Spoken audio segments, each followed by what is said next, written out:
Presentation convent girls high school मजमून उर्दू जुमात prep म्यारी उर्दू लिखाई हिस्सा सोम सफ़ा नंबर 9।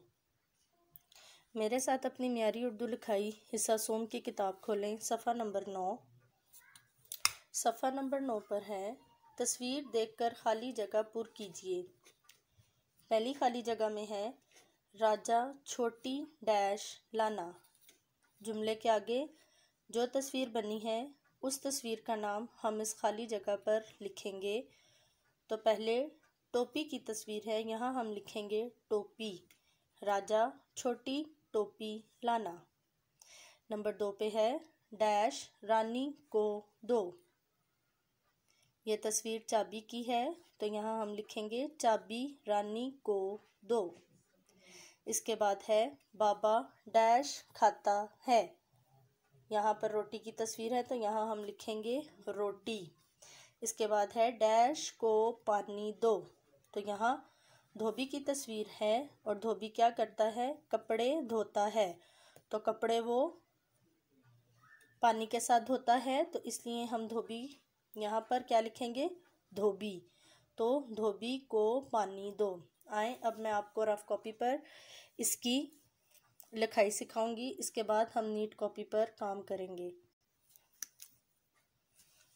पहले हम यहाँ पर लिखेंगे जो तस्वीर में था लफ्ज़ या जो तस्वीर थी, तस्वीर पहली तस्वीर थी टोपी की, तो हम लफ्ज़ में लिखेंगे टो प ई पी टोपी। फिर देखें स्ट्रेट वन और ओ का मुंह बंद आएगा, टोपी टोपी। फिर नंबर 2 पे लिखेंगे चाबी। चाबी की तस्वीर थी चा बी और चा का मुंह बंद आएगा, चा बी। फिर देखें चाबी।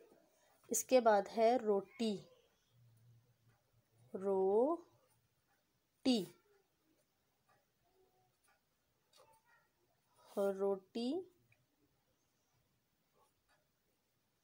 रोटी के बाद जो आखिरी तस्वीर थी वो थी धोबी की। तो जिस तरह हम पहले आपको द के साथ आ लिखना या द र के साथ कोई भी जब हम चीज़ लिखते हैं तो वो द के साथ नहीं जुड़ती, वो अलग से आती है, ठीक है। तो इसलिए इसकी कोई टेल नहीं होगी, धो बी।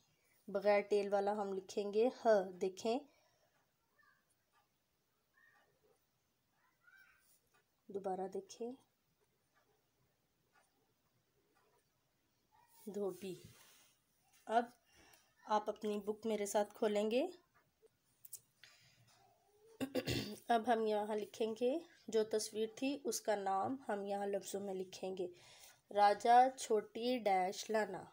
तो ये किसकी तस्वीर है, टोपी की। तो हम यहाँ लिखेंगे टोपी टोपी। फिर यहाँ पर है चाबी, तो लिखेंगे चाबी।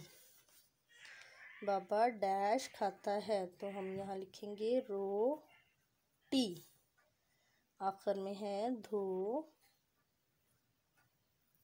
बी, ठीक है। अब आप इस लिखाई को पहले रफ कॉपी पर प्रैक्टिस करेंगे, उसके बाद बुक पर लिखेंगे और इन तस्वीरों में रंग भरेंगे। Thank you.